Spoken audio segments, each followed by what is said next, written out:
would like to submit a story, topic, or have any other inquiries, please email submit@skibanewsnation.com. Also, you can email Jeremiah Skiba personally at jeremiah@skibanewsnation.com. Also, email Jake personally at jake@skibanewsnation.com. If you want to write us a letter, send us something, help support us, or just say hi, please send your letter to Jeremiah Skiba, P.O. Box 560-271, The Colony, Texas 75056. If you write us a letter, I'll do my best to write you back. Hey Skiba News Nation family, thank you for watching. Please like, share, subscribe, and click that notification bell so you never miss an episode of Skiba News Nation. If you want to help support us, please consider becoming a Patreon, where you will get exclusive content, shoutouts, and much more. And you can also support our channel by getting yourself some new Skiba News Nation merch. Thank you for coming on this journey with us as we continue to stay on the quest for truth. Huge shout out to all our Patreon supporters. Thank you so much for your support. We couldn't do this show without you. If you want to help support us, go to patreon.com/Skiba News Nation. Also, you can listen to Skiba News Nation podcast on your favorite podcast platform.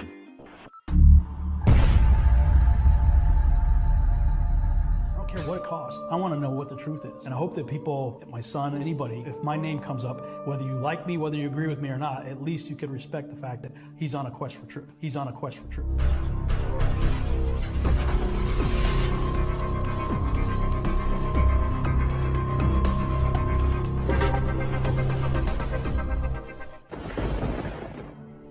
Welcome to Skiba News Nation, bringing you unfiltered views, news, interviews, discussions, and more.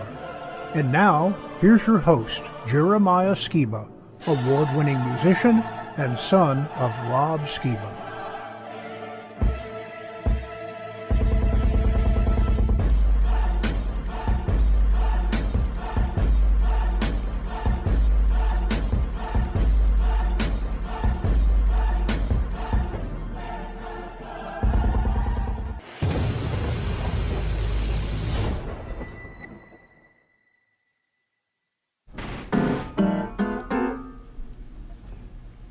Are there things that make you angry?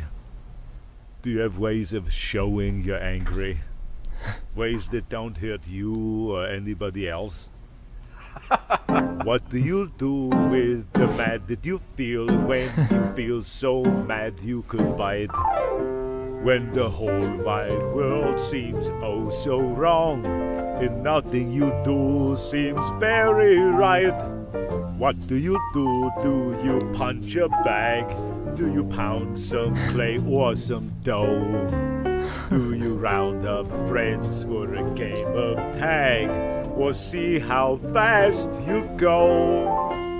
It's great to be able to stop when you've planned a thing that's wrong and be able to do something else instead and think, this song, I can stop when I want to, can stop when I wish, can stop anytime. And what a good feeling to feel like this and know that the feeling is really mine. Know that there's something deep inside that helps us become what we can. For a girl can be someday a woman, and a boy can be someday a man. And that is important. You know it's important, don't you?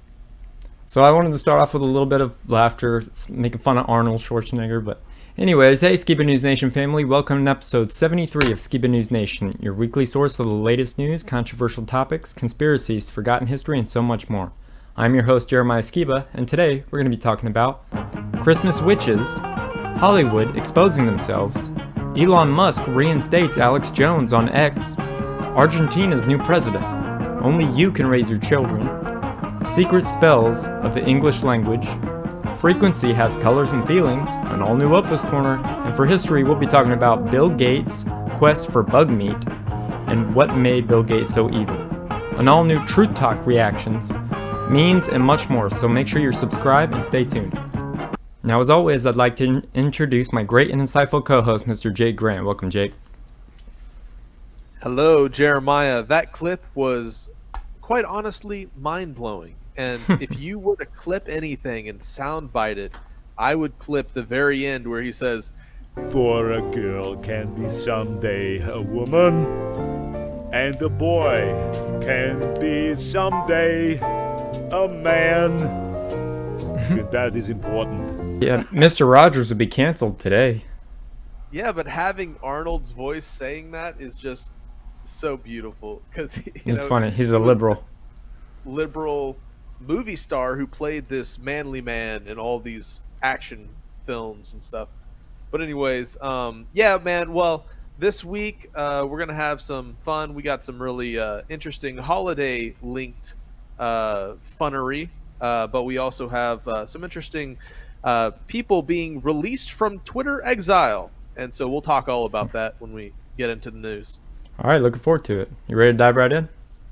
All right, let's check it out. Let's do it.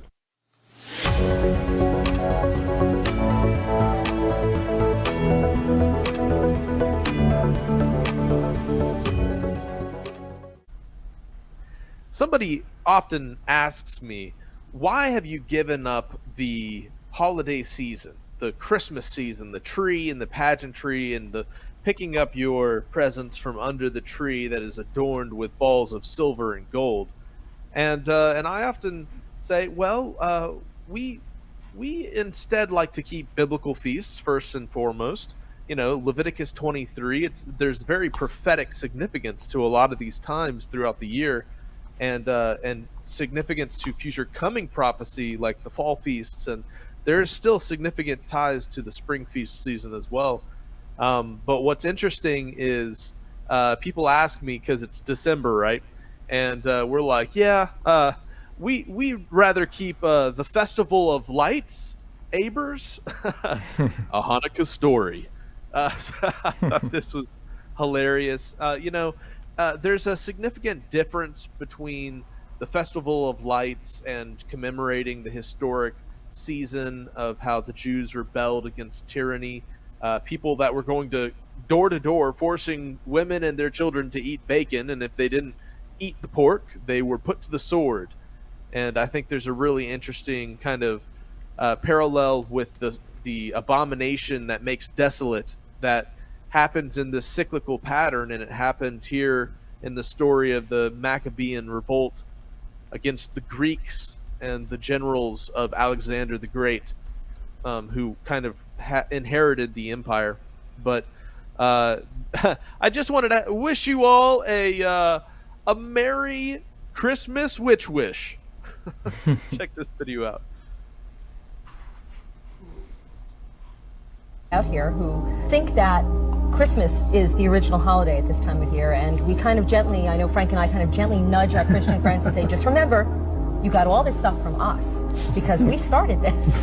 The tradition of Santa actually comes from the tradition of the Oak King and the Holly King, and Santa is actually the Holly King who dies at this time of year and gives way to the Oak King to bring back the springtime, because the Oak King reigns during the spring and summer and the Holly King reigns during the fall and winter.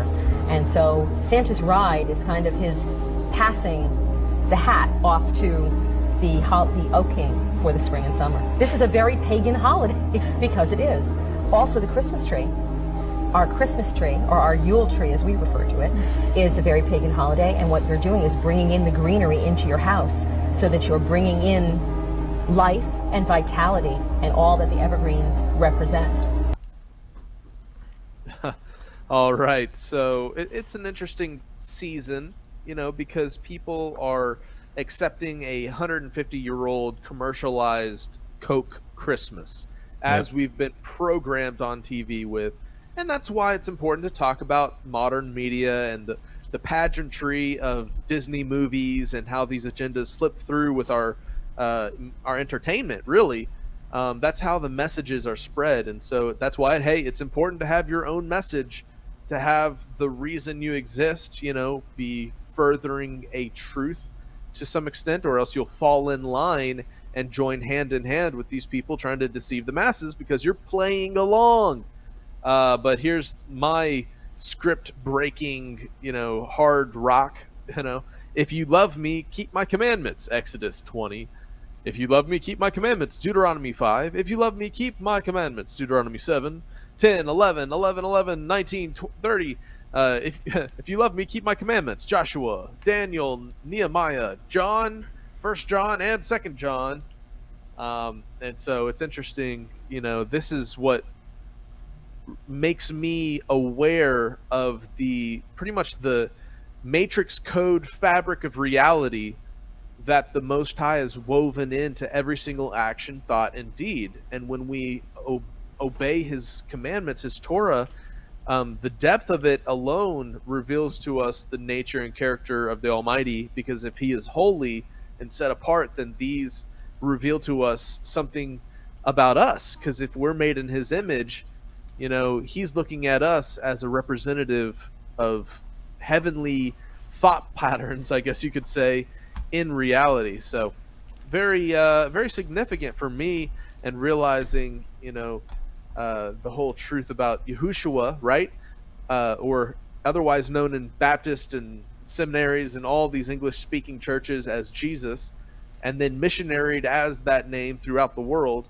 But whenever you think about when that figure was born, that that baby in a manger was not born around Christmas. And what you will find is that dozens of other societies and cultures all have deities that come during the winter solstice. I mean, there's a lot of people throughout history who've worshipped the sun and the moon, and it's no different today. I mean, so you hear that little association with Santa Claus, and it's just the pageantry we've inherited from Christmas Coke, right? Mm-hmm.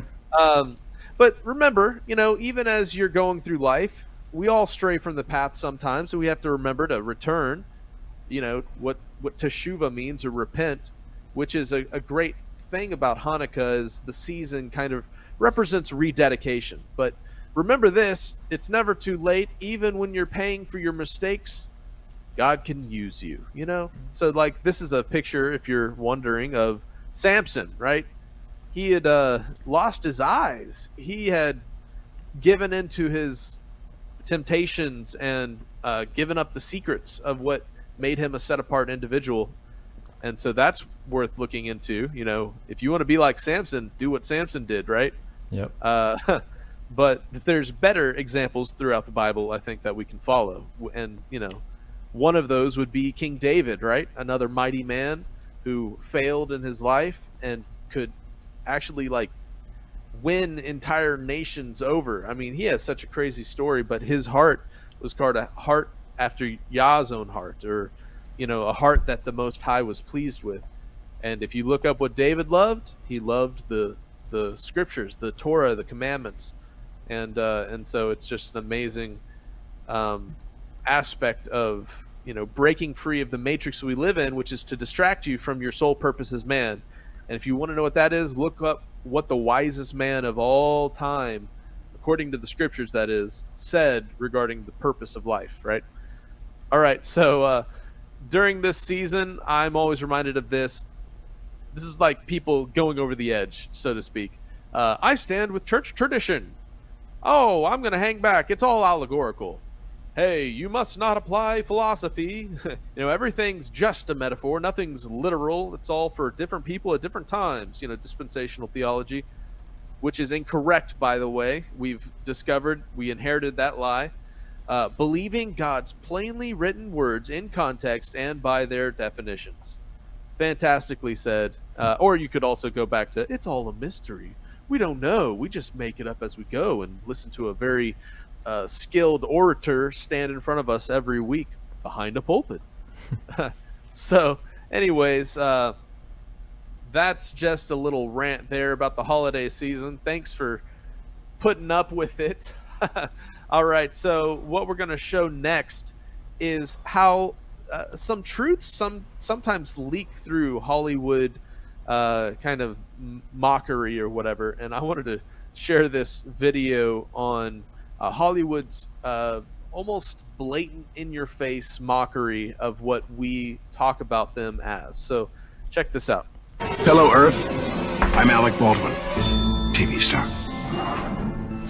They say TV will rot your brain.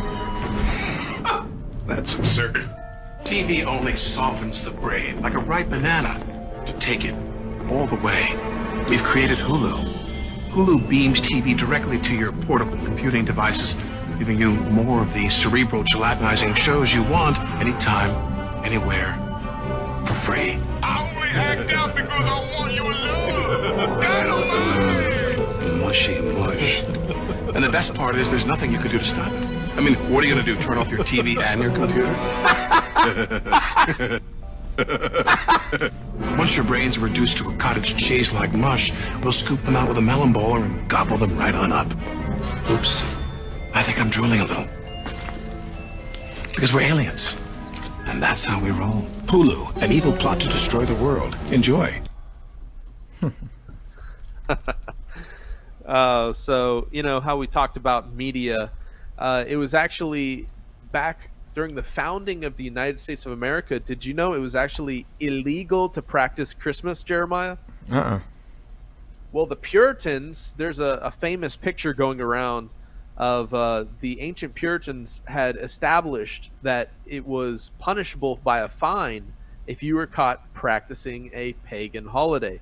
Because the people that left the British Isles, you know, those early pioneers, they were people called by a very unique religious message. I mean, the very people that founded this nation, and their core beliefs were, one, escaping the authoritarian kind of corrupt church system in greater Europe and in Britain, and, you know, the Catholic Church and the Protestant Reformation. All of that is a very weeded history when you look at who was burning who at the stake, so to speak.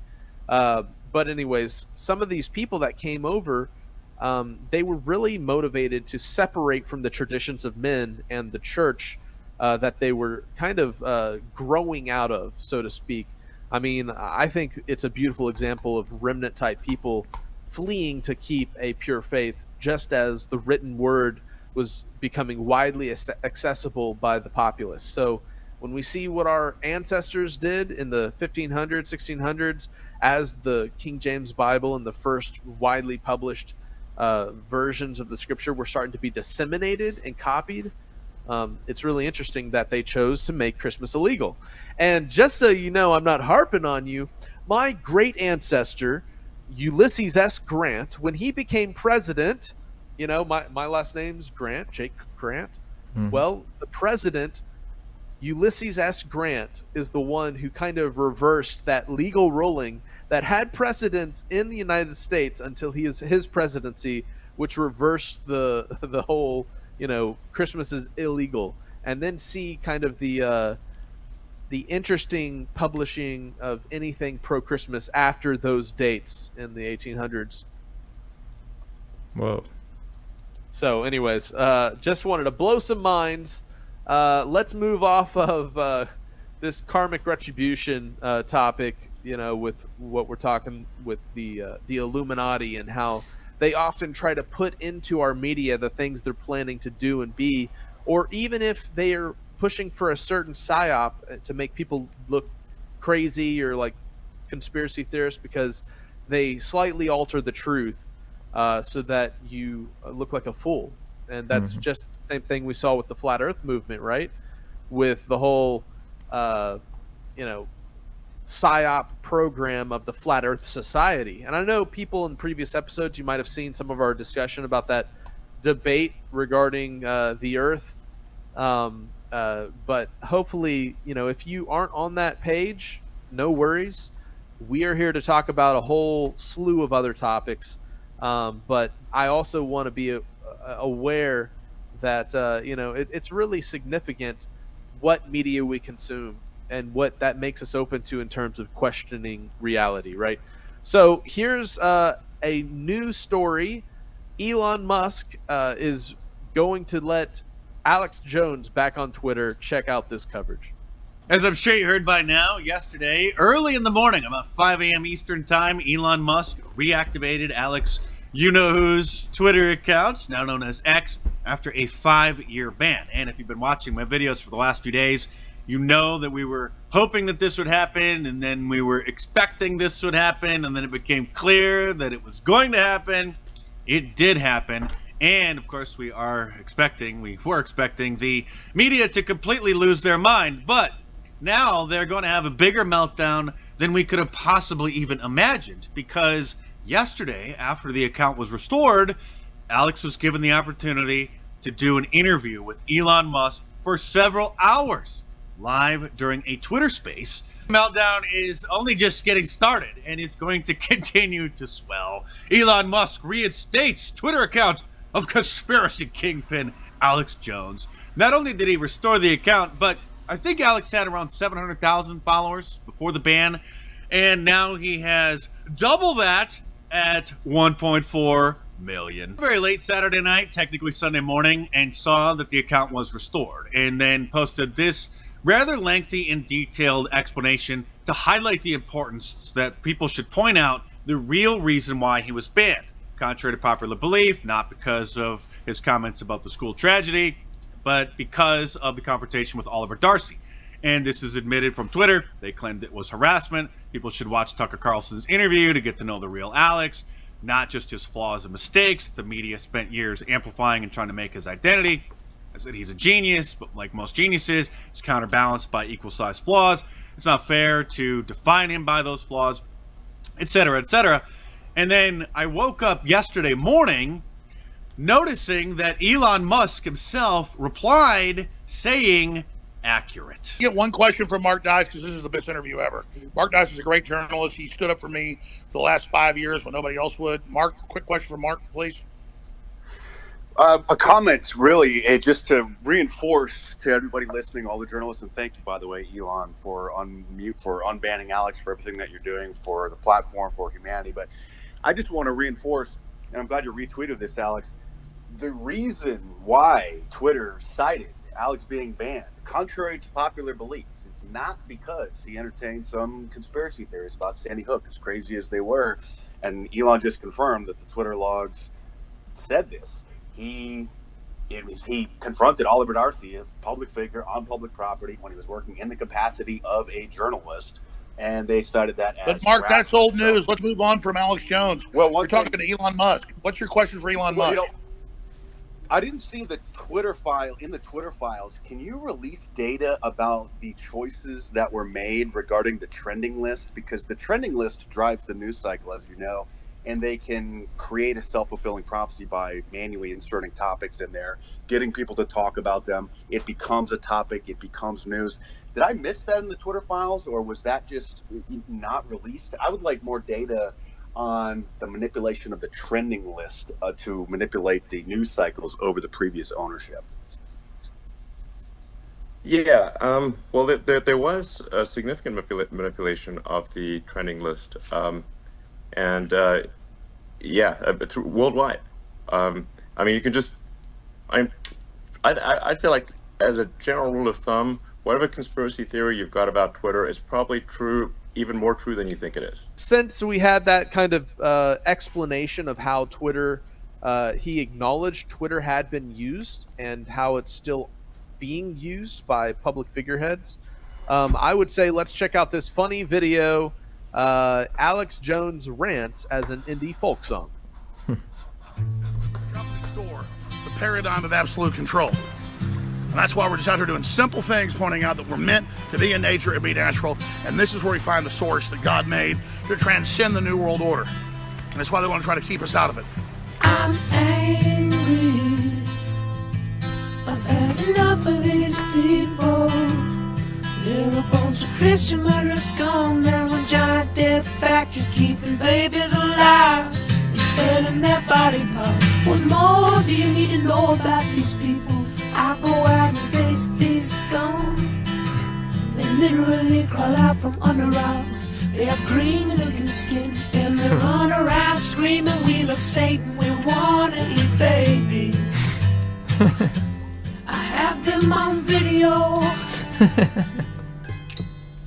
Hillary's in the creepy, weird, sick stuff, man.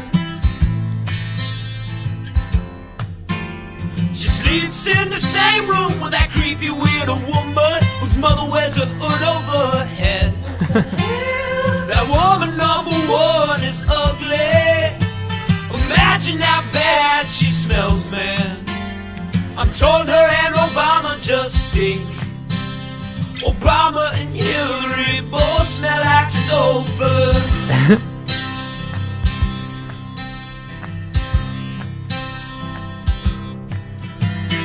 Literal vampire pot and the goblins are hobbling round coming after us. My spirit gets close to that evil and I feel it go.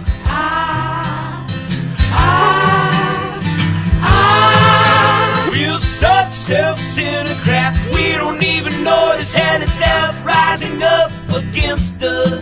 Millions of pointed people of the very worst type, and I'm so pissed. We're gonna stab your daughter at the mall. We're gonna stab your wife, your son. We're gonna stab you with a butcher knife, and then the police chief is gonna say, we love our Somalis, we love our Muslims. Oh, they're so good, oh, they're so sweet. I was watching Fox News as I worked out this morning. Welcome back to Twitter, Alex Jones. Yes, welcome back. Oh man, but you know, I think it'll be very interesting to see. What I would say is I'm curious how much X is abiding by the WHO community standards for talking and discussing the medical experiment. And you know, you can't criticize the WHO on YouTube right now. So I guess we'll see what this gate opening of people with contrary opinions actually how they affect the online world today. Very Trump-like language in a presidential candidate now sworn in South America. So check out Javier Milei about how he's about turns as he commits to Paris climate agreement. So this guy, you know, the new president of Argentina has about turned in his commitment to withdraw from the Paris climate agreement. So my question is does this mean he's going into the Paris climate agreement? But anyways, I was shared this figure on a recent trip down to Texas. There's a lot of people that are watching this guy's language as he uproots corruption in his own country. It just makes you wonder if a similar sentiment is spreading across the world for no-nonsense truth tellers, or at least those who appear as. So check out this next video of Javier, Argentina's new president, taking a chainsaw, quote-unquote, to the state.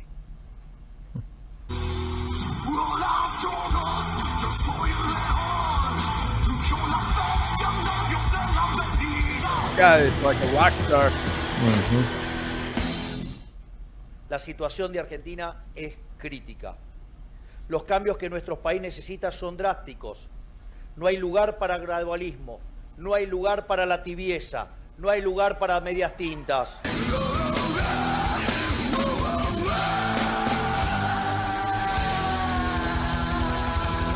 El estado que tenemos hoy, si nos movemos hacia aquella pizarra, aquel Ministerio de Turismo y Deporte, afuera. Ministerio de Cultura, afuera. Ministerio de Ambiente y Desarrollo Sostenible, afuera. Ministerio de las Mujeres y Género y Diversidad, afuera. Ministerio de Obras Públicas, afuera. Aunque te resistas. ¡Viva la libertad, carajo! ¡Aplauso grande para Javier! Gastar y gastar y gastar y gastar, esa es nuestra regla fiscal. Y si los ingresos no aguantarán más, ahí iremos al Banco Central.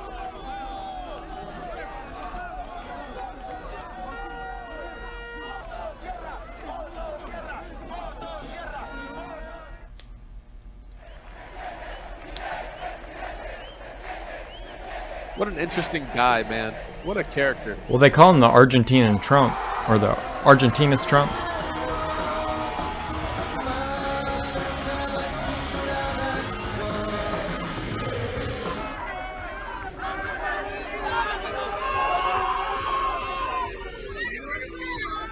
alineamiento de geopolítica es Estados Unidos e Israel. Esa es nuestra política internacional. Nosotros no nos vamos a alinear con comunistas.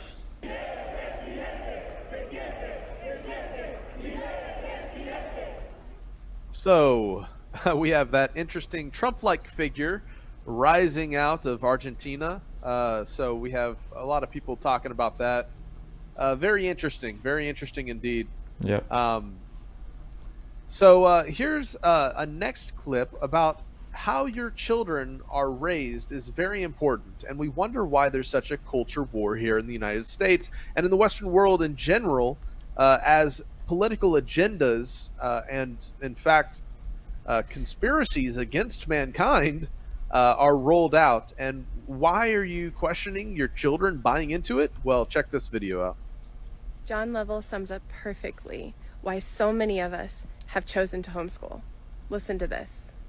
Vodi Bachman said, don't be surprised when you send your kids off to Caesar and they come back as Romans. Like, no, that's it, man. You're wondering why everyone's gone woke and has no idea what bathroom to use anymore. Just if like, what happened to our kids? I'm like, well, you gave them to the government for their entire childhood. You saw them at dinner and you attended their sporting events, but the government raised your kids, and social media helped, and video games or whatever, but you saw them every day, but you didn't raise them. You didn't log enough hours each day to counteract all the poison and time wasting and ideological propagandistic crap that they were getting fed year after year after year. And so millennial generation and now Gen Z has gone woke. And we feel like, oh, what happened to my daughter? We raised him better than that. No, I mean this in love, but you didn't raise him at all. That hurts to say because I know it hurts people to hear, but the government raised him, and that's what happened. Whoa, some heavy-hitting truth there. Instill your culture and your values in those you love, because time invested equals a sacrifice. And when you sacrifice your time for somebody to raise them up and help them see the world in the correct light, that shows you love them. And that's the whole relationship we should have with our Heavenly Father, right? Like, whenever we live this life, whenever we correct the things that we see wrong in our life, we get kind of in a sure-footed path that helps us navigate the troubles in the world.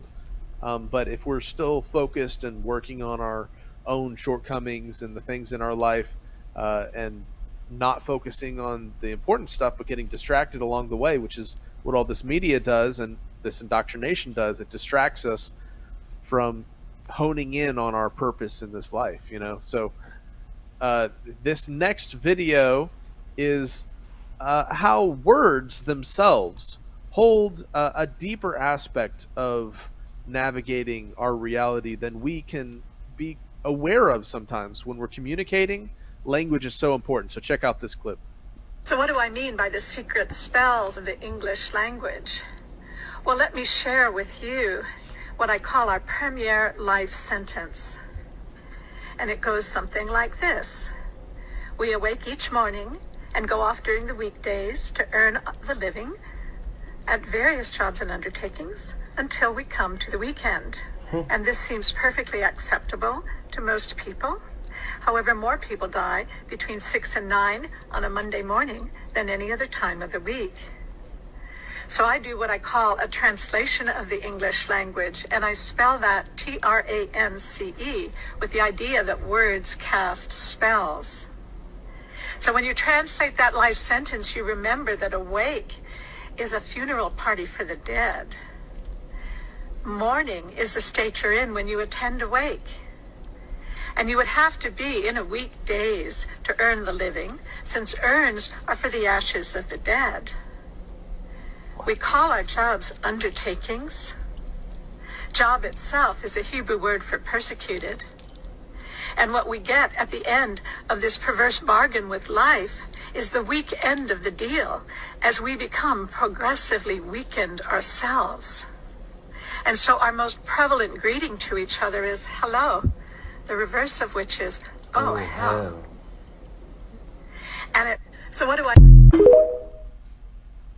Oh, even the words we speak pronounce the curses over our lives that I guess the people that have set up this system wish to kind of employ in our mindset. I mean, because if our mindset relates to our life set and the way that we operate in this world, how we think and the things we say, life and death and the power of the tongue, right?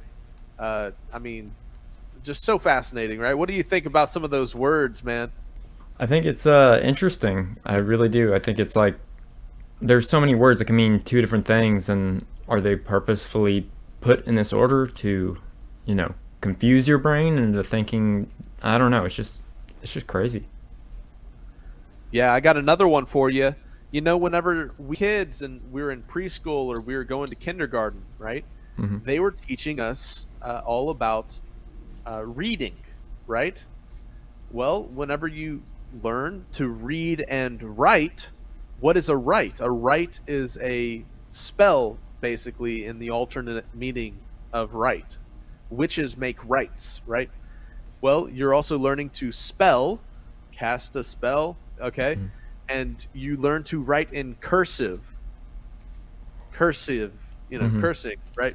And those are just some interesting aspects of how we're introduced to the English language, you know, the language of doublespeak and witchery, right? Yeah. But most of us are single lingual, if you know what I mean. So don't come down too hard on me, man. I just speak one language. Yep, same. Well, I mean, I think there is a significance to the language of reality, of creation. Check out this next video on frequency and how even molecules and compounds of a certain composition have their own resonating frequency that can be relayed in both color and pitch, apparently. Check this out. That's what hydrogen sounds like. It's a key of E, and it's a color yellow. That's what proper physics gets you to. Oxygen is a chartreuse, and it's the key of F over F sharp. Now, they used to, like I said, information used to be thought about as just electrical information passing on. But I got a question for you. Have you ever been at a party with some of your friends you ain't seen in 10 years, but y'all was like 14, you hung out and there's a song that came on and you was like, and everybody got up and was live at that moment. Now, say 10 years later you got a friend with you. He's a good guy, but he wasn't there when me and my boys formed this. So when that song comes on, our DNA tightens. There's a particular song, a scale in the genome for each and every one of us. Now, when that song is played, when your particular prime resonant frequency is played, guess what happens? Your DNA celebrates and tightens. Everything else gets pushed out. Harmonic wave resequencing. The carbon is also the key of E and yellow. The nitrogen is G. And all these play a song. So say that the F over F sharps of the oxygen, the green, is only hitting at an F. Why? Because there's another frequency coming in from a generator over there. That's changing and causing it to change. The F hits the carbon.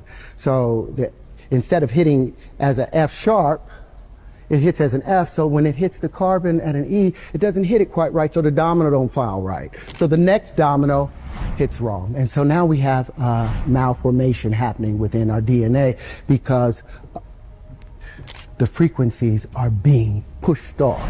But when we hear our tone, we tighten back up. So yeah, I'm in the process of building the harmonic wave resequencer with another doctor who has been able to successfully cure AIDS and cancer. And it's well underway. But I wanted you guys to understand how that works. It's so simple. You do not need to tear the human body apart when all you can do is use frequency to bring it back to its normal space. Or what will happen if they play the wrong frequency? Do you just spontaneously explode? I mean, the things that go through my head at night, you know, I'm like, whoa, what if I play the wrong ringtone on my cell phone? You know that guy was in Iron Man, right? That's Terrence Howard. He's an actor. Oh yeah, was it? Oh yeah. I mean, if you watch the full thing, it's very strange, but he made some good points, but some of it was like 1 + 1 = 0 or something like that, and I was trying to wrap my mind around it, and I was like, I'm not following. Yeah, I mean, it's a plausible theory as to how frequency affects our world, but I mean, colors and feelings. Yeah, you've heard those stories of the Japanese scientists that spoke words of affirmation to plants and water and all that stuff, right? And freezing water crystals under certain, vibrational agitations based on different types of good music versus harsh music, right? But anyways, finally, for the end of the news segment, Jeremiah, check out this crazy advertisement. I mean, if this is the technology they have now, I mean, just imagine what they can do in the night sky and make us think it's real with all the drone and imaging capabilities they have. I mean, check out this, and now tell me they don't have something even more advanced lurking somewhere, right? Check this video out.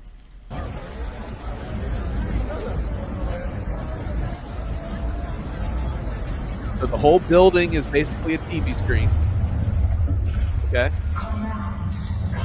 That's how this is possible.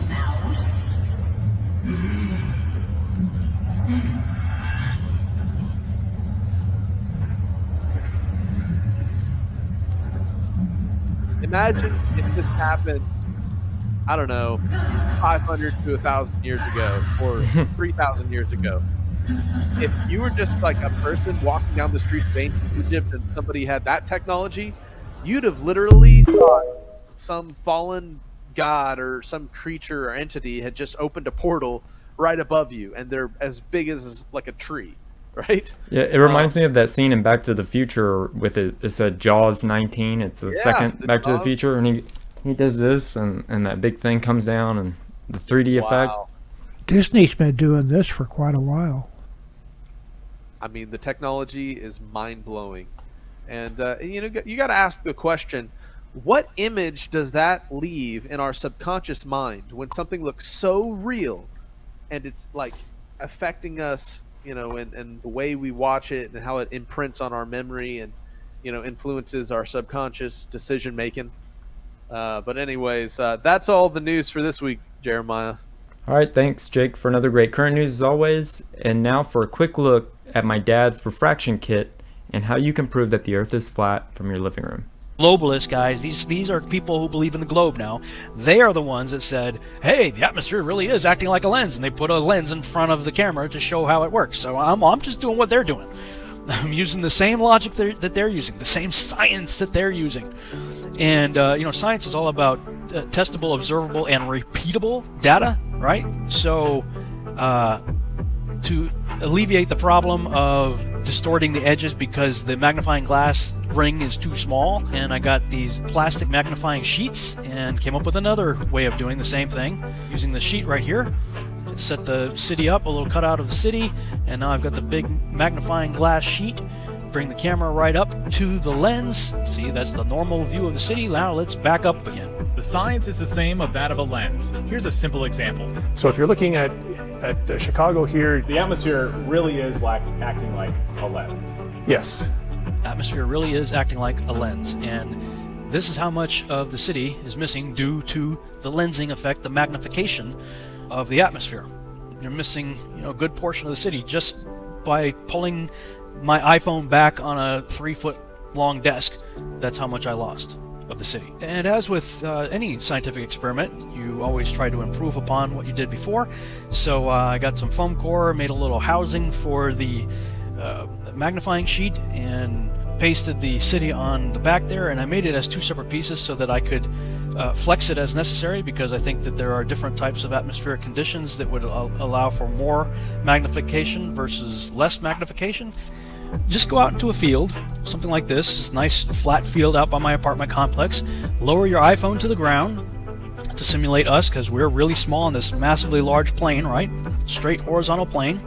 Then go ahead and walk away from your camera on this flat horizontal plane, and just for the fun of it, let's go ahead and bring the city in here, and I'll try to keep my head right between those two buildings right there, and I'm going to pull the city along on this flat, straight, horizontal plane, pulling the city far away, and just simply due to perspective lines, look at what we end up with, boys and girls.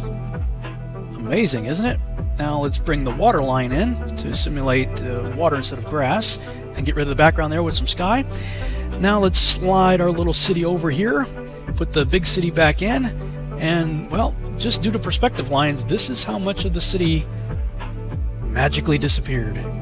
So based on what we've just seen here, apparently all you either need is atmospheric magnification, refraction, or perspective lines.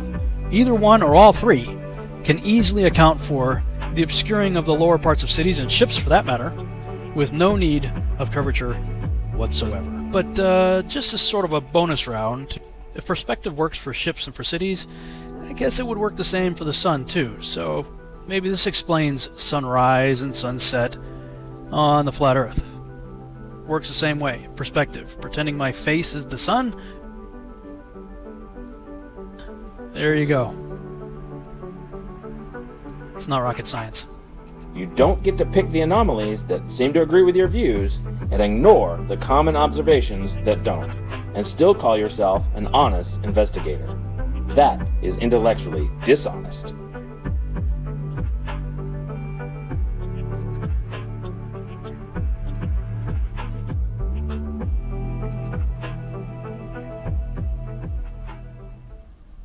So you can get your refraction kit, and I'll leave the link down in the description. And it's about that time for an all-new OPA'S Corner. Take it away, Opa. The following presentation may contain too many cat jokes. Viewer discretion is advised.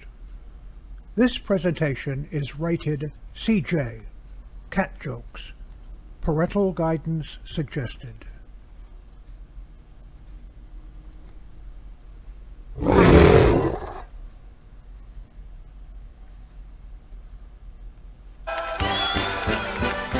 Mein Hut, der hat 3 Ecken. 3 Ecken hat mein Hut. Und hat nicht 3 Ecken, dann ist es nicht mein Hut. Welcome to another OPA'S Corner. Remember, these are jokes and funny cartoons. Laugh, have fun, enjoy. Never did find out what the knights in white sat in.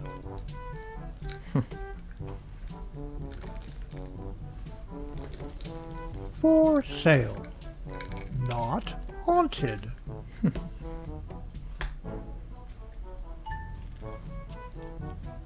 Catholic Central High School. Have a safe, enjoyable summer. Take care. Dog bless.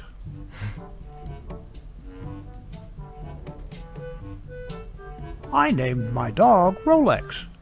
He's my watchdog.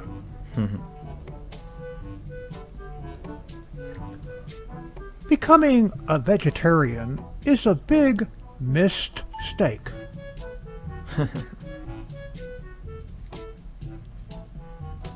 Do UK websites use biscuits instead of cookies? The amount of sleep required by the average person is 5 more minutes.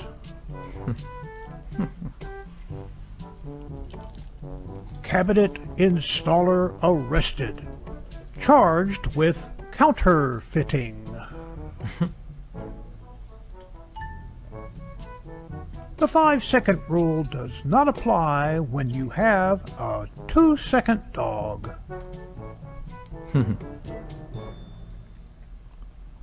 I sympathize with batteries. I'm never included in anything either. Despite the high cost of living, it remains popular.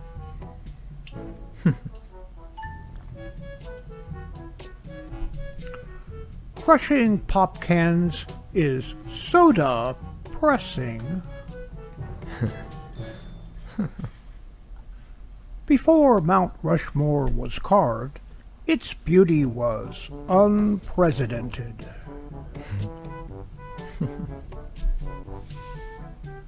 I never finish anything. I have a black belt in martial arts.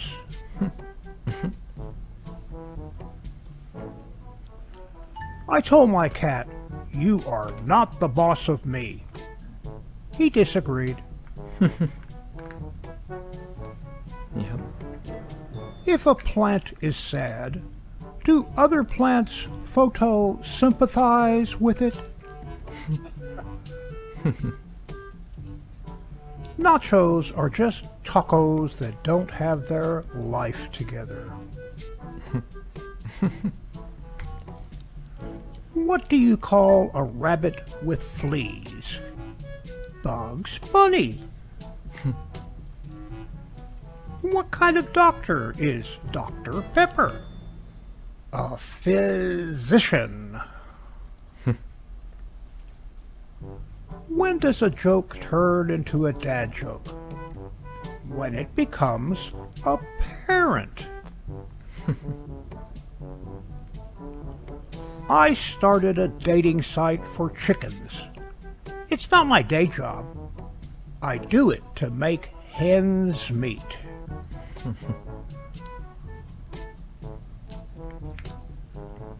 Tires required. I hope so. Latte, noun. Italian for you pay too much for that coffee.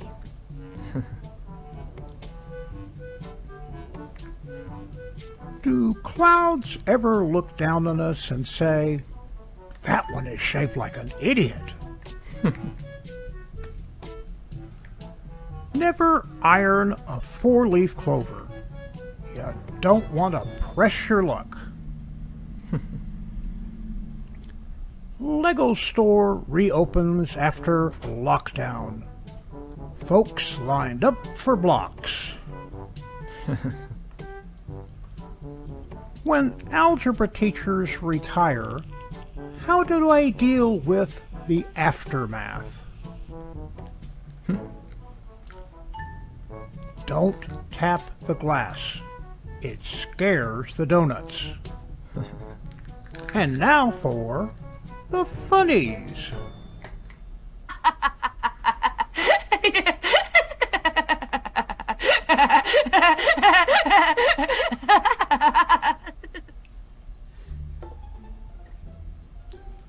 And it will create over 50,000 jobs locally.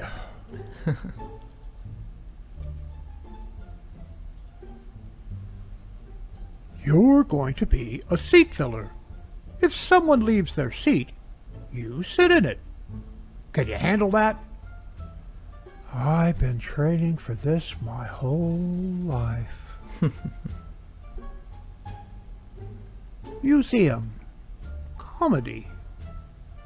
This is something that died out around 2021 because too many people were getting offended by it. That's true. Lenny never quite fit in with his co-workers. Sleigh bells ring, are you listening? In the lane, snow is glistening. Dang it! Go in the hole! Whap, whap, whap.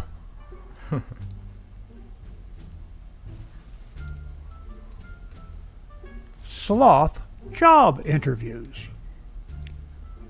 Where do you see yourself in 5 years? the parking garage. But that's if I leave right now.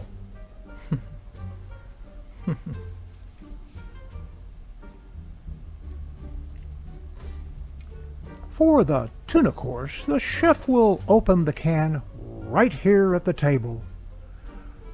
Oh, this is so exciting. The first Noel. Beth E. Hem.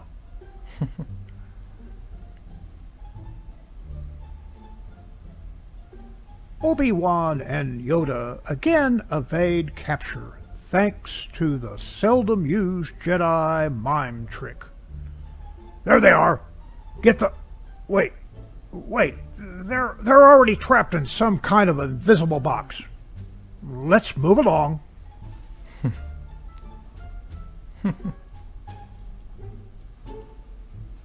Season's greetings.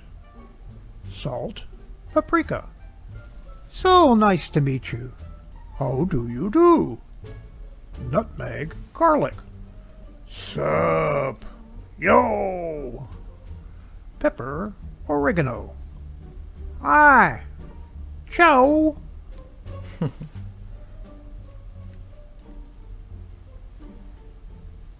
I get you this box, but you have to play with the box it came in.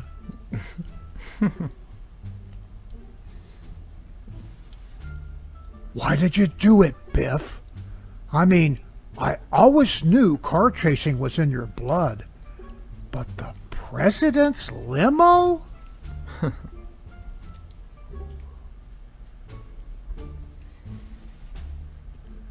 The real reason not to use your pet's name as your password.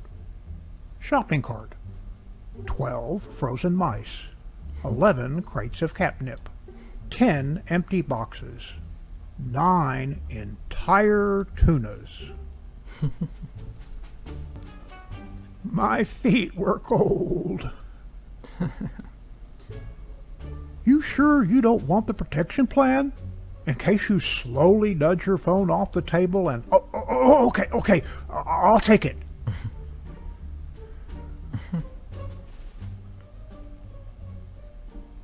Winter Wonderland. I wonder if I'll slip. I wonder if I'll have school. I wonder if my car will start. You'll get 25% off your bill if you wear this sandwich board everywhere you go for the next 4 months. My colon surgery was great thanks to Dr. Bruce Graham.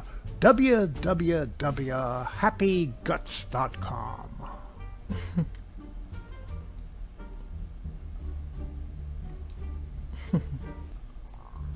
I'd like us to go back and focus on that horrible nightmare where you thought you might not be able to pay my bill.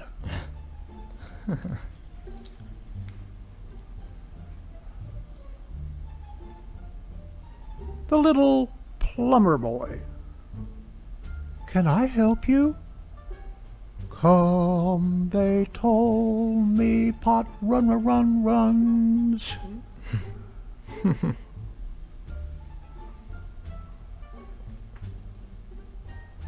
Hey, I got one. Hey, I got one.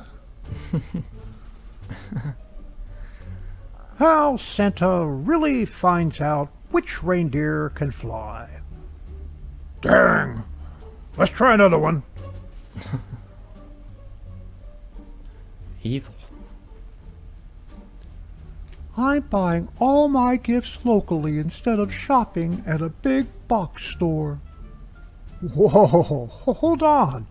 Tell me more about this big box store.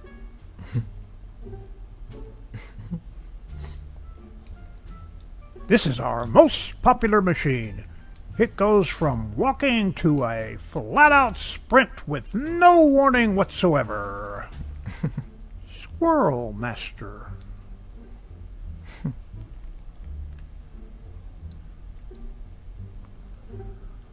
Of course you've got cold feet, you nitwit.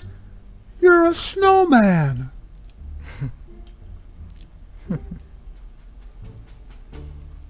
Let's see. Mosquitoes, gnats, flies, ants. What the? Those jerks. We didn't order stink bugs on this thing.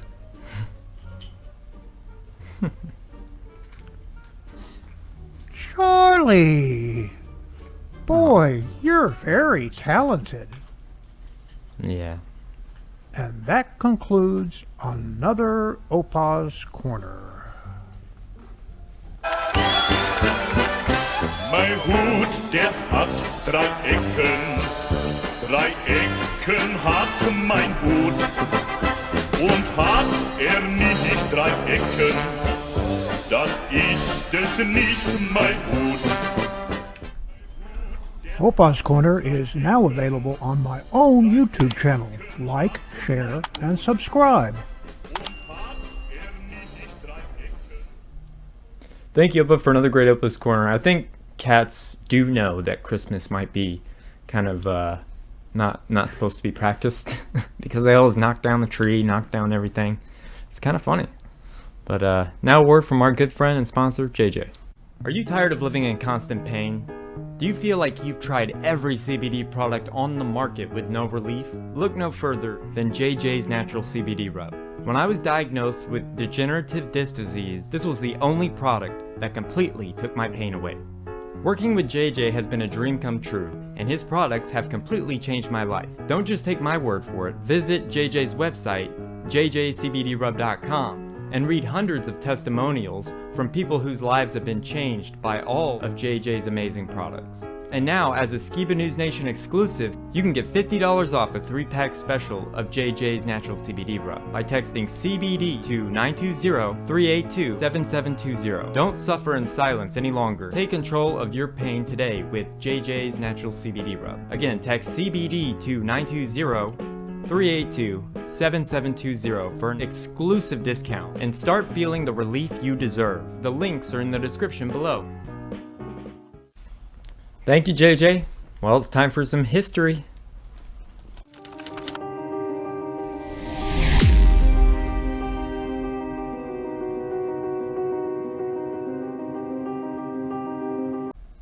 So today for history, we're going to be talking about what Bill Gates wants us to eat. And so let's start off with a clip, and I call it Bill Gates' Quest for Bug Meat. I came across articles that showed that the key thing you can do to reduce population growth is actually improve health. And that's the only thing that really counts. This is a bit scary. We go from less than 1 billion in 1800, and then 3, 4, 5, 6, and 7.4 billion where we are today is happening even faster. Nigeria is headed to be the 3rd largest country in the world, 800 million by the end of the century. So actually China will have shrunk by then. Is the population going to get so big that feeding everybody and maintaining the environment is going to be impossible? Particularly as people get richer, they tend to eat more meat. If we don't do anything, this sector will actually grow over time. So you're saying not just the fact that there's more people and a larger population, but as people move up towards the middle class, they want to consume more meat. The one that has gone better than I would have expected 5 years ago is this work to make what's called artificial meat. Do you eat it as well, and you like it? Absolutely. Eating insects is commonplace in lots of the world. It's just never caught on in the US. But some entrepreneurs think we're ready. I'm Nicole Kidman, and I am going to eat a 4-course meal of bugs. So All Things Bugs is my biotechnology company that I founded in 2011. Primarily, it got started to develop a food product for malnourished children using insects as a major food source. This is a powder derived from the mealworm, and it's a insect protein just been approved by the EU for human consumption. I am here to reveal my hidden talent, eating micro livestock, cornworms. They're still alive. Extraordinary. Bill Gates is on a crusade against meat. He wants you to eat plant-based meat, lab-grown meat, and now he even wants you to eat literal bugs. No, really, he actually invested in not one, but 2 startups that are researching how to make bug protein to feed the world. After all, this guy is definitely the guy you want to take health advice from. But why? Why is he so hell-bent on dictating what you can put in your mouth? Is he really that convinced that he knows how to live your life better than you do? Spoiler alert. Yes. In 2012, the Bill and Melinda Gates Foundation quietly donated $100,000 to a startup called All Things Bugs LLC. Sounds scrumptious, right? The company had humble beginnings. It started as a simple Facebook page for the founder, Dr. Aaron Dossi, to document his bug photography hobby. The guy has a thing for bugs. Somewhere along the lines, he got intrigued by the idea of eating bugs as food, as one would. But being unemployed at the time, he wasn't really going anywhere with the idea, until a friend told him about research grants from the Gates Foundation. Dossi applied on a whim, and he had no idea just how excited Billy would be about his idea. And so Billy dropped $100,000 on All Things Bugs. So with his own savings and that $100K from Bill Gates, the company was born. Their mission statement is simple. We develop sustainable insect-based solutions, technologies, and products for agriculture, food, and medicine. And today they have a hand in nearly every sector of this new emerging bug protein industry. We've made various food products using those ingredients, alternative meats, pastas, cereals, snacks like cheese curls, tortillas, baked goods. They were the first company to develop a tolerable insect-based protein powder, Grio Pro, a 100% cricket protein powder that you can buy right now to shove down your throats. They praise this powder for having the lightest color and mildest aroma and flavor of any insect protein available. They guarantee on their website that its smooth texture prevents consumers from noticing any trace of insect particulates, you know, cricket legs and stuff. But they aren't just researching how to make bugs into something that passes as food. No, they're developing technology to mass produce and harvest bugs on a factory farm scale. They've received millions in funding from the US Department of Agriculture, and they've also received funding from DARPA. Yes, you heard that right, DARPA. Why do bug researchers need money from a government defense agency? Well, as it turns out, they're also doing a lot of research into genetically engineering bugs. Sure, their focus is to make bugs into a more nutritious food source, but if the idea of a massive factory of GMO bugs that are ground into a food slurry for humans sounds like the plot of a dystopian sci-fi novel, well, it's because it does. But Bill Gates' bug philanthropy does not stop there. In 2021, the Gates Foundation donated more than $2 million to an insect farm in Kenya called Insecti Pro. They mostly use organic waste to raise fly larvae, flies, which they're using to create animal feed. Yeah, exactly that. Because they try to look down, they don't like light, so they're going to go through the holes in your hand. Oh! Yes, that is right. Even if you would never eat insect protein directly, soon, instead of eating a grass-fed steak, you could be eating an insect-fed steak and not even know about it. Yum! They also raise crickets for human consumption, and this farm is just one of many already in mass production, raising over 1 trillion bugs a year to feed both animals and humans. But bug food biolabs and insect farms aren't the only things Bill is doing to eradicate meat. So Bill Gates, in his own words, says that he wants to reduce our population. And he really thinks by getting celebrities to eat bugs in front of us that we'll be like, oh, it's okay. We can eat bugs, you know. If they can do it, I can do it. No, somebody like me who is horrified by bugs won't be around them and let alone I won't eat them. I mean, it's insane to me. But now you may be asking yourself, why the sudden is this push to eat bugs a thing? And that's what we're going to be getting into with this next clip. So let's check it out.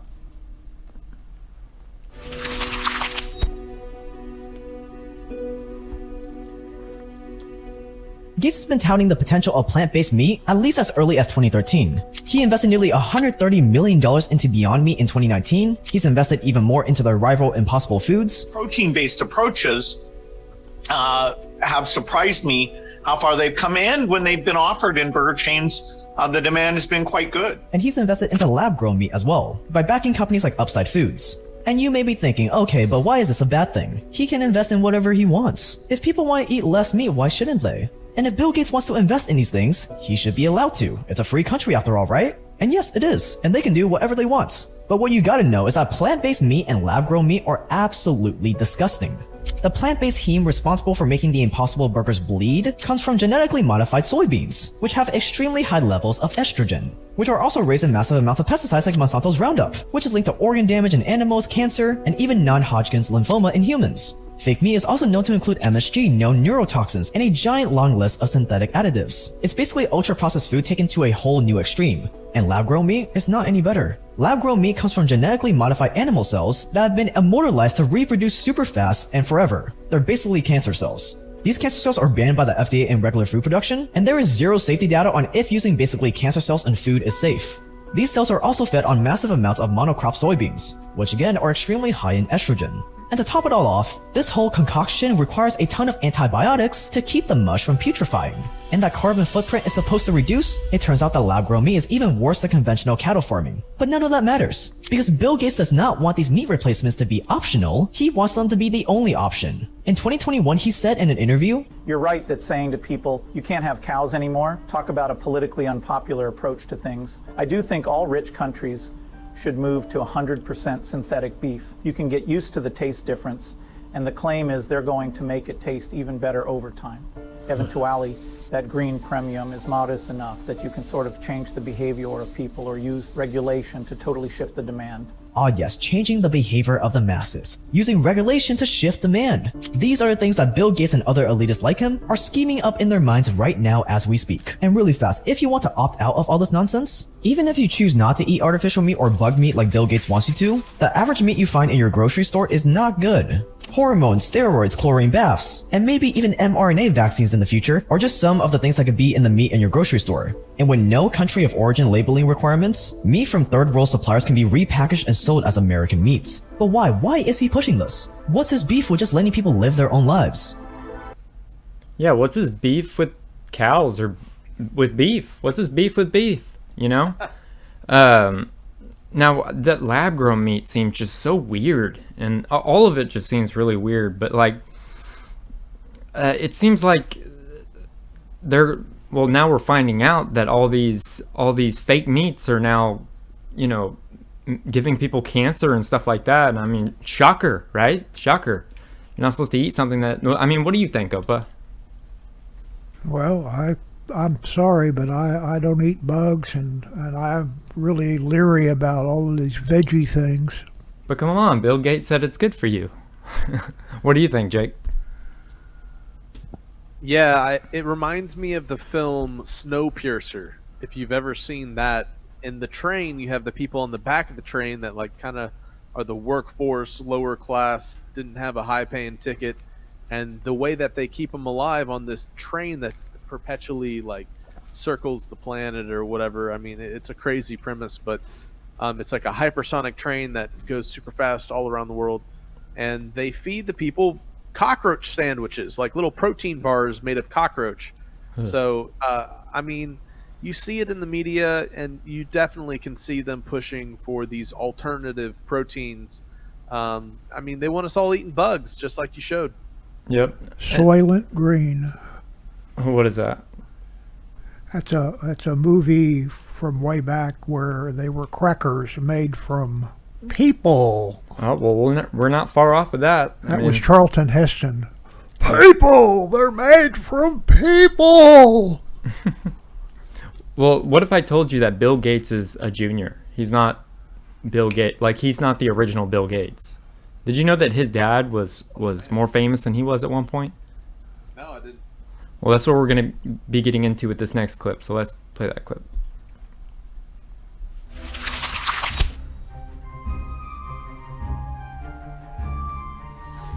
Bill Gates is simple. He's got all the money in the world, he sees himself as one of the brightest minds, who is destined to save the world, and he is absolutely desperate to leave a legacy. But most importantly, Bill Gates had the unfortunate fate of being born in the shadow of a great man. Few people realize that Bill Gates is not the first Bill Gates. He's not even the second. Now his name is William Gates III. And like any man raising his son to be the next one to run the dynasty, Bill Gates Sr. left some pretty big shoes for him to fill. My dad is somebody I aspire to live up to what he's done.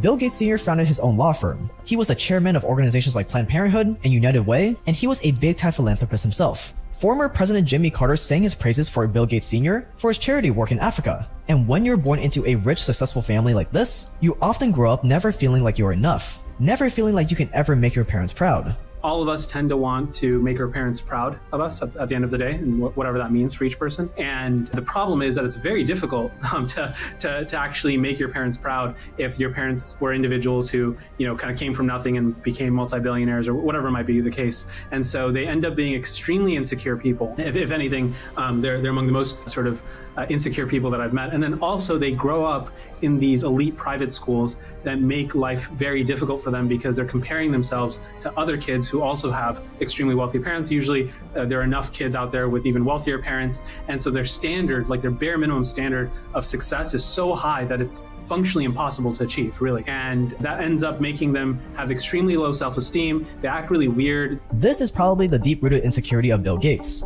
And when Bill Gates created the Gates Foundation in the 90s, it was a well-known fact that Gates Sr. was the primary force to push his son to pursue the projects he did. Well, my dad has set an example by what he does. They both donated to a lot of the same projects. Bill Gates Sr. actually ran his son's foundation for years. He's the one who really got the foundation going, encouraged me to give early, got us involved in some very key causes, and helped us build what is now a strong group of people that I get to work with full time. So it shouldn't be a surprise that Bill Gates is obsessed with things like funding vaccines in Africa or climate change and overpopulation. He approaches his charity projects the same way he sees running a company like Microsoft. When I say, okay, we're going to build a TB drug team, we're going to build a TB team, we're going to build them, kill all the mosquitoes in the world, gene drive CRISPR team. I get to, in terms of how we fund that, organize it, how many locations, do we wait till they have this result before we scale it up? I get to use the same, or 80% the same type of thinking that I exercised in terms of, okay, let's go do Windows, let's go do Excel. And it's very comfortable because the most intense period of Microsoft was where these teams were about size 30. But yes, I feel like my working with governments, hiring smart people, managing teams, it did prepare me well for this very operational organization that's a lot like the business,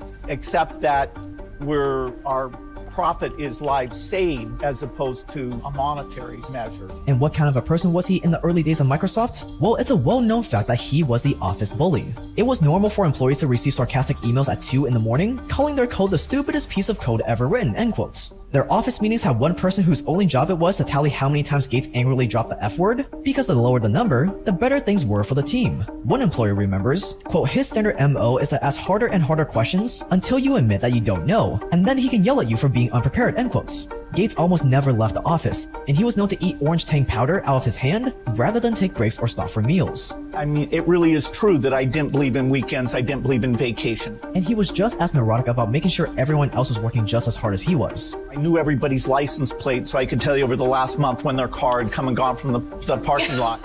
This is the kind of control freak energy that he is putting behind climate change. And right now, his sworn enemy behind climate change are cows. Agriculture is responsible for 24% of the world's greenhouse gases, and cattle are a major emitter of methane, which is more potent than CO2. Add to that the fear of human overpopulation, and Gates is convinced that there won't be enough protein to feed everyone without destroying the planets. All these fears are unfounded, by the way, which we'll go over later. But here's the real question. What is his grand plan for eliminating cattle? So this is why Bill Gates is the way he is. He always wanted the approval from his father. In his early days, he was the office bully, and he was a borderline stalker. I mean, Opa, you were in the computer industry. Did you know any of this about Bill Gates, or what have you heard in the inner circles of, computer people? No, I was in computers, in Windows, in all of the development of the operating systems and stuff like that, but I never paid any attention or actually didn't know very much about Bill Gates other than a lot of stuff that he stole. Yeah. Okay, so I'll get your reactions, Jake, after this last clip, so let's go ahead and play that final clip.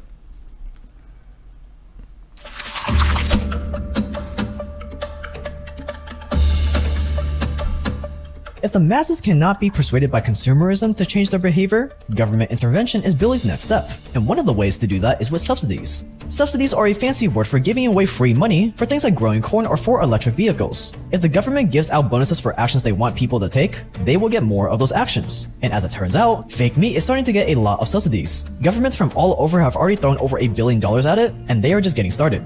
So while edible insects haven't been subsidized much yet, that might change very soon. President Biden signed an executive order this year requiring federal agencies to support cultivating alternative food sources. Federal regulators are now deciding how lab-grown meat must be labeled, the final step before public sale. And it isn't just the White House saying this either. Our good friends at the World Economic Forum are also pushing for fake meat and bugs too. Like this article, Burgers, Bugs, and the Shift to a New Way of Eating. But of course, subsidies are only half of the coin to eliminating cattle. Subsidies are like the carrots, but regulations are the stick. And a few countries around the world have already tried using the stick approach to ban beef. In 2019, Dutch farmers revolted when the government tried to force them to kill off half of the country's livestock. Irish farmers are being pressured to kill off hundreds of thousands of cows. And New Zealand has proposed a literal fart tax to reduce emissions and limit the number of cattle. The population is exploding. Cattle farming is killing our planets. We have to do something. But what if all these excuses are not the whole story?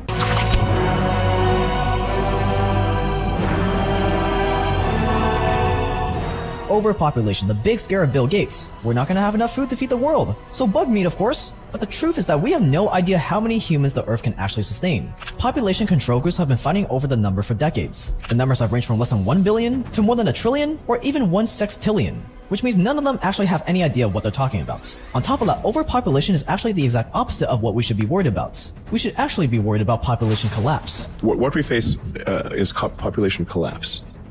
Collapse. Like, people have no idea how fast the population is going to collapse. There is a jaw-dropping global crash in the number of children being born. The US fertility rate has been below the minimum replacement rate for decades, and China's population is predicted to drop in half by the year 2100. So is Japan's.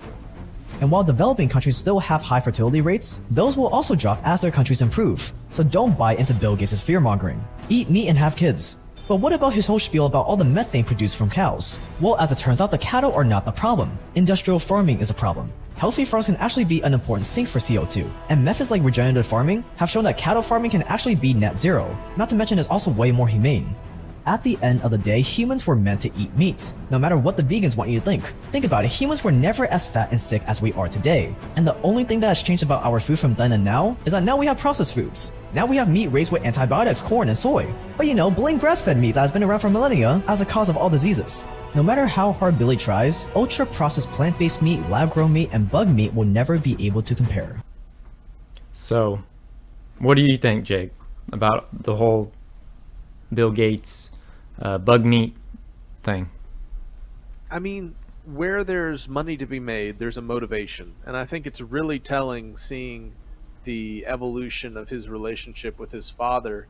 And what that shows to me is just this idea that it's a generational agenda that's passed down. We have all these different forefathers and ancestors that have touched this general message that has put certain people in power and kept certain people out of it. And so the way the money flows and the way they argue to eat bugs, I mean, I get it. I mean, there's money to be made there. I mean, you know how much you can make on, you know, something that basically feeds and reproduces and turns into bio bulk on its own. I mean, there's big money to be made in mealworm sandwiches and you know, whatever gross thing they want to feed us. But that's why I think, you know, the premise of eating according to Leviticus 11, for example, demonstrates to us what we should be willing to eat and what we shouldn't. And I mean, it's the whole concept of you know, what is actually good for us. And I mean, insects are definitely things that tend to bring a lot of disease. But yeah, I think that's a crazy expose thing there. And no wonder it was just something passed down by his father. I mean, it makes sense. All right, well, that's all I got for history and the Bill Gates and the bugs, so no more bugs. And last week, you weren't able to experience the Truth Talk segment, so it's time for some Truth Talks.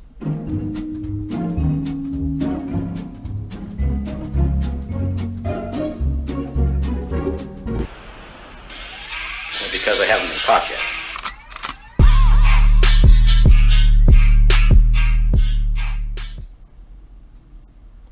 So I want to give some credit to my girlfriend Lindsay for helping me find some of these. So let's go ahead.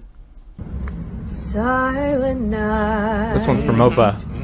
Holy night. I hear you. Holy brother,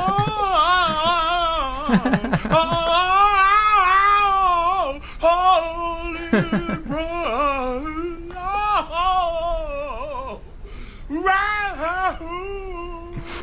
Roll your virgin and child. So that one was from OPA. Very funny. Alright, let's play this next one. Check this out. I've been trying to tell y'all. Look, so it's good. Okay. Check it out. It's the Earth right here, right? Okay. It's us, right? Hey, make it smaller. Listen to him though. Go ahead, cuz. Make it smaller. Why is Antarctica that big, cuz? Look at the whole world. What's down here? Antarctica. Right. Why is Antarctica that big, cuz? Tell me that. Why can't you even go past it? Let's go back. This is where we stay at. We stay in Florida, right here. Let's zoom out. Okay. Why is that much smoke? Why is that much snow down here, cuz? That's crazy. And that's being a world map. This just shows past that. And that's right. Why can't you even go past that? And that's right, cuz. You can't even go past the Antarctica, can you? And that's right. Look, you can see the tides, the current shit. What the f? That's crazy. Trying to tell y'all. What are your thoughts? No working maps. I mean, nobody has an actual accurate representation because, I mean, any image you see on Google Maps or whatever, they, from the space down perspective, they drastically have to reshape Greenland and Africa and all these different places. So it's worth keeping in mind how the map's distorted. But yeah, what's happening down in Antarctica? I mean, it's a good question. You know, we hear about scientific teams being down there, but it's highly controlled. And I mean, there's a big question. Why is Antarctica so off limits? It's frustrating. But if I had a friend that had billions of dollars and would be willing to fund a well prepared expedition to go and explore and somehow got the proper channels, I would totally go. But I don't think it'll ever happen, honestly. Yeah. But I mean, my adventurer, you ever see that I guess it was maybe DreamWorks or no, Disney did the Atlantis movie. Yeah, I used to love that movie. Oh man, just imagine going on an actual journey like that, going through the earth and finding this long lost culture. I mean, what's on the other side of the ice? Who knows? Yeah. All right, well, let's play that next one. But the reason the United States invaded Iraq wasn't because of weapons of mass destruction, but actually to get the DNA of Nephilim and giants. Now that may sound far-fetched to you, but listen to this email sent to government officials on the Freedom of Information Act website, requesting documents pertaining to the Resurrection Chamber of Gilgamesh, the location of his body, and the location of the buried Nephilim. That was sent on December 13th, 2018, and the status of that email is closed. We also have testimony from museum curators saying that the very first place that the United States military went when they invaded Iraq was to museums within the heart of ancient Babylon. This may be one reason why the CIA is investing so much money recently into DNA editing firms, so that when they get remains or artifacts with Nephilim DNA, they can actually extract them and resurrect them back to life like they're trying to do now with extinct animals.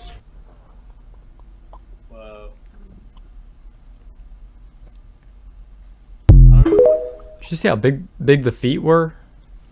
Those were huge. That's cool. All right, man. Yeah, let's play the next Dad one. called it, man. Yeah, he sure did. On the meaning of this first landing on another body in space. Look at their faces. Would each of you give us your estimate of what is the meaning of this to all of us? I wonder how long they've been in the press conference. Like, that's why they're looking so sad, or if they know that they're having to lie about the whole experience, the whole world. I believe that what this country set out to do was something that was going to be done sooner or later. You can almost feel the guilt and anguish coming from their eyes and body. But aren't they supposed to be enjoying themselves for accomplishing such a task? It might be time this point to think in many other areas of other missions that could be accomplished. What did they see? Have you seen the videos of Buzz Aldrin recently, Jeremiah? Like when he was being recognized by Trump during the whole like flat Earth NASA pushback, when they were like, "Oh, we're really going to the moon. We promised this time." We haven't gone back yet, but like, what do you think, man? I mean, do you think they were just like exhausted from a whole long day of being interviewed, or do you think they were actually like feeling bad or guilty about having to bold-faced lie about the nature of their mission to the whole world? Well, I feel like back then people used to actually like feel things, like feel guilt. I feel like today we're so desensitized, but back then they were doing parades, they were doing all this stuff, and I mean, it would weigh on me to be a public face and lie like that constantly. Even if I did 1,000 interviews and I really did do that, I'd be excited, but knowing that I didn't and I'm getting all this credit for doing something fake, I mean, that's what I see. It's interesting. All right, well, let's play that next one. So my question is, how can you operate a lid on the outside of the space station by manipulating something mechanical on the inside of the space station without losing air pressure? It's called real good engineering.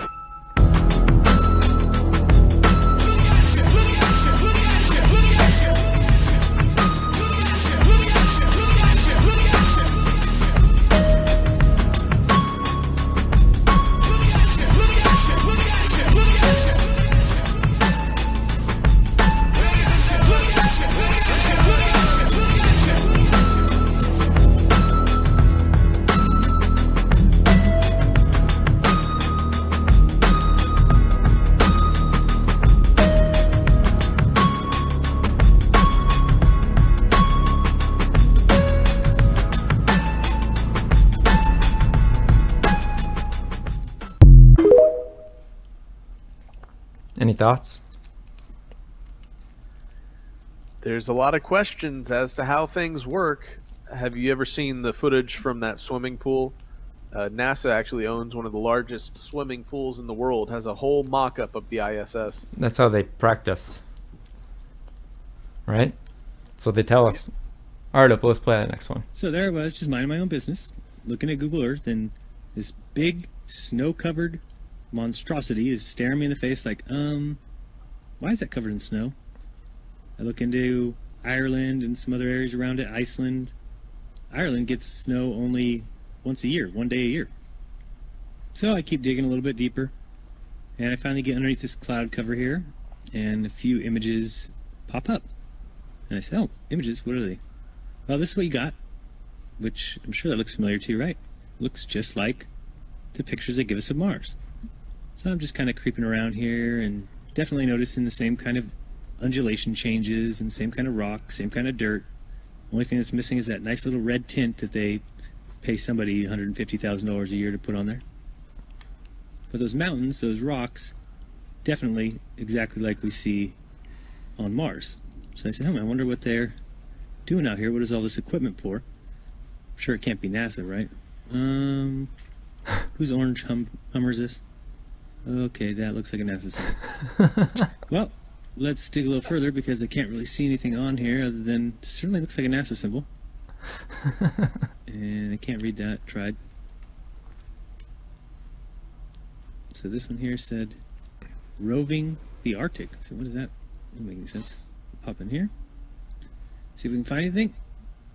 Again, same kind of mountains. That looks like the same kind of water I've seen before that I thought was water on Mars. Who knows?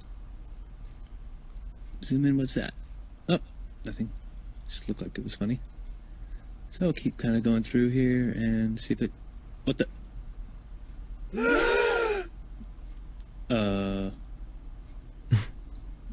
Yeah, so... Live from Mars. I think I found out where Mars is, guys. It's just about 1,000 miles north of me. Not quite the distance that NASA says. But I can't find anybody who's in charge of this. They must be hiding behind these rocks. Oh no, there they are out in front of everybody, just standing there. Lovely. Cloud number 1, cloud number 2, and cloud number 3. Got him. Yeah, just very empty here. Oh, there's one of those ATVs. All right, now we're on to something. Oh, I got another truck. Oh yeah, it says NASA. What's that say? Mars Project?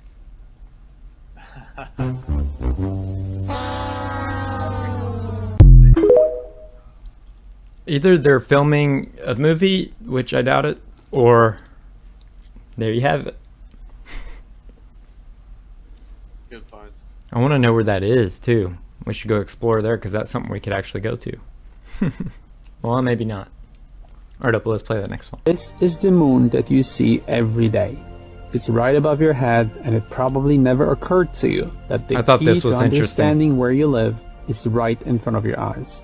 I will show you now what it is that you're looking at and what you don't see. The image of the moon contains the map of the Earth. In fact, it looks like it's the only true map of the world. Mirrored, distorted, and sketchy, but beyond a shadow of the doubt, perfectly accurate in reflecting all the continents and their right proportions. It takes a bit of time to see it and to get used to it, because it requires a lot of internal effort to overcome a lifetime of conditioning and to believe that what you're being taught from birth is not true. But if you have an open mind and if you're curious about what you're looking at, you will realize that this is not the first time you've seen it, and that somebody might know this truth too, but they don't want to disclose it to you. So what are your thoughts on that? Oh, I've looked into that before. It is kind of interesting. I mean, the big question is could the moon be reflecting some sort of image of the Earth and its continents? And it seems far-fetched, but it also is, gets your mind turning. Yep. All right, Opal, let's play that next one. Take a look at this black object flying through the moon. Did you catch that? Let's zoom in and take another look. Something is flying through the moon, guys. The moon is not what we're being told. And regardless of what everyone wants to believe, it is not a solid object that you can land on. The Bible was true once again. The moon is a light. Check this out.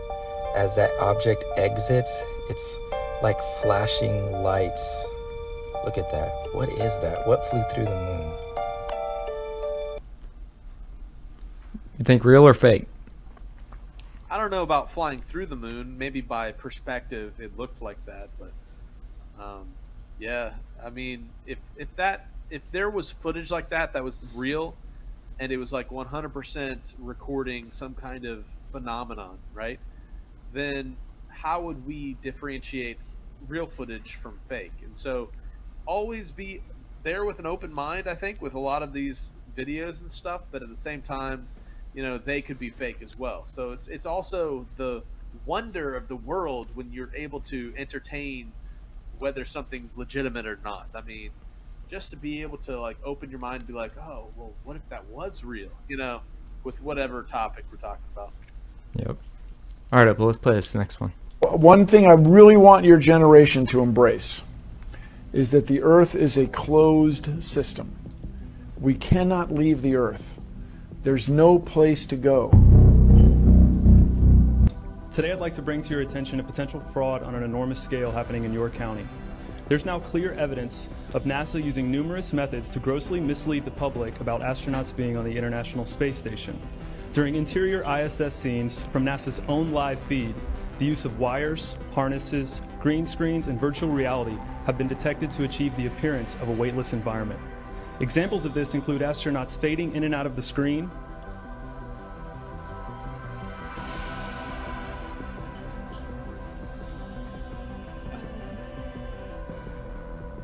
Wow. green screen glitches, grabbing objects that aren't really there,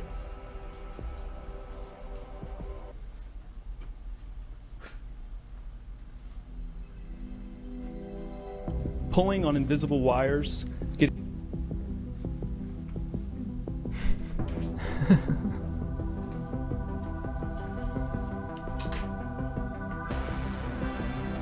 tangled in their harnesses,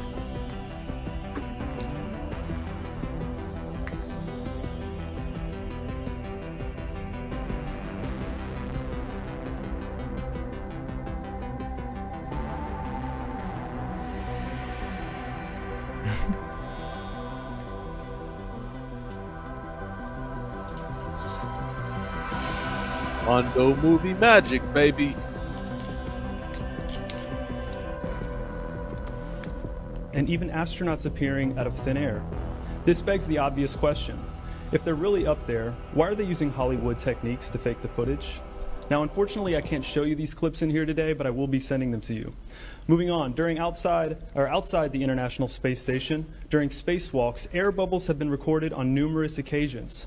How is it possible for air bubbles to be present in the vacuum of space?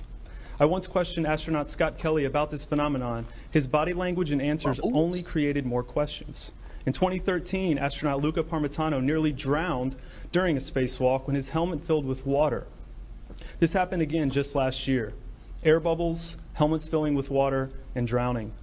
Are they in space or are they underwater? Now, what's really interesting is that they trained for spacewalks in an underwater pool with a complete ISS replica. Now, surely they aren't filming these spacewalks in an underwater pool and then editing them to appear if they're in space, because that sure would be something, wouldn't it? I'm calling on the Brevard County Commissioners to open a full investigation into NASA's fraudulent practices and use of taxpayer dollars. It costs NASA $3 billion per year to operate the ISS, and if they don't have a darn good explanation as to why they're faking these videos, I and the public would like a darn good explanation as to where our tax money is going. And if they are indeed faking the funk, it is our duty to expose and eliminate this fraudulent and astronomically wasteful ISS program. And look, I know what you're all thinking. The NASA is part of the federal government, and you're just county commissioners. Even if what I'm saying is true, what can you do? But let me remind you, not only is this happening in your county, as public officials, you have the platform and the ability to make a statement or hold a press conference, alerting the public, state, and federal authorities to investigate further. You have the power to start the conversation. Video evidence of everything I described today will be emailed to you all, and I truly hope we can get to the bottom of this. I look forward to the day that $3 billion annual budget is put towards our veterans, our homeless, maybe some of that mental health stuff the young lady just spoke about, and the revitalization of Brevard County. Thank you for your time today, and I'll be happy to answer any questions you may have. Thank you, sir. Whoa. I think you're better at ping pong than I am. Here's how.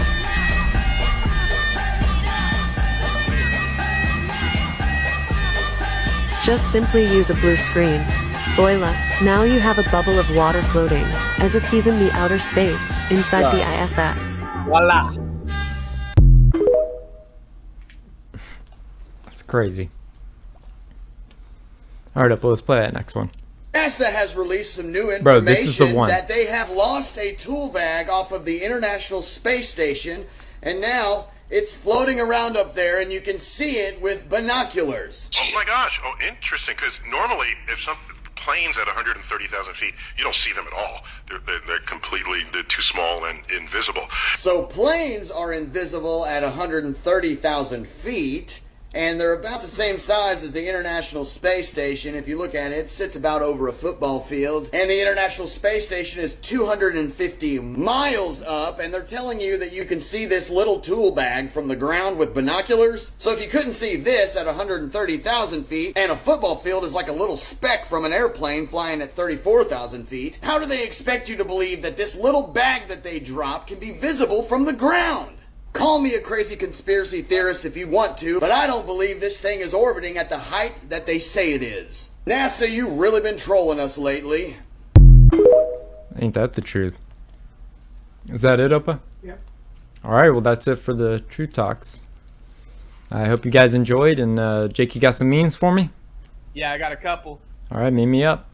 I know you're a little younger than I am. I've adopted the attitude of the great Negro Leagues, went on to become Negro.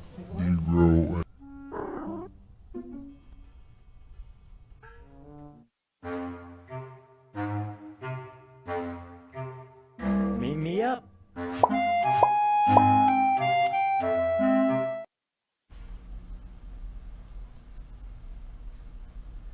All right, so this week, here we go.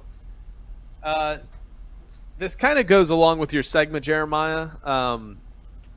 Zen Garcia, for those of you who weren't aware, won a flat Earth-based case, a civil lawsuit case, twice in the state of Georgia in 2019.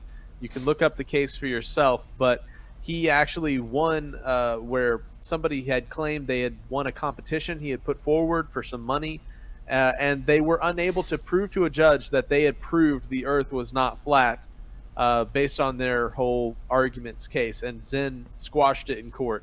And, things like this really make you scratch your head. You're like, whoa, what kind of realm do we live in, Yep. Check this out. Finish your current project or start a new one. Artists, did you just take both pills? It's true. Yeah, I could never seem to focus on one project. All right, there's a couple of these funny memes with this awkward couple going around. Here's one. You watch movies for entertainment. I watch movies to decode messages. All right. One says obey, one says NASA. They want you to obey NASA. Here's another one. This could be us, but I'm not. So, yep. Yeah. These are those who boldly went along with the plan. And finally, standardized people showing up on Facebook each morning ready to defend their belief systems. All right, that's all the memes for this week, Jeremiah. All right, Jake, thank you for another great current news, memes as always. Opa, thank you for another great Opa's Corner, and I hope you guys enjoyed today's history and truth talks, and we hope you enjoyed today's episode as a whole. So, never quit fighting, let no man deceive you. Thank you for coming along this journey with us as we continue our quest for truth. Subscribe and stay tuned. If you would like to submit a story, topic, or have any other inquiries, please email submit@skibanewsnation.com. Also, you can email Jeremiah Skiba personally at jeremiah@skibanewsnation.com. Also, email Jake personally at jake@skibanewsnation.com. If you want to write us a letter, send us something, help support us, or just say hi, please send your letter to Jeremiah Skiba, P.O. Box 560-271, The Colony, Texas 75056. If you write us a letter, I'll do my best to write you back. Hey, Skiba News Nation family, thank you for watching. Please like, share, subscribe, and click that notification bell so you never miss an episode of Skiba News Nation. If you want to help support us, please consider becoming a Patreon, where you will get exclusive content, shoutouts, and much more. And you can also support our channel by getting yourself some new Skiba News Nation merch. Thank you for coming on this journey with us as we continue to stay on the quest for truth. Huge shout out to all our Patreon supporters. Thank you so much for your support. We couldn't do this show without you. If you want to help support us, go to patreon.com/Skiba News Nation. Also, you can listen to Skiba News Nation podcast on your favorite podcast platform.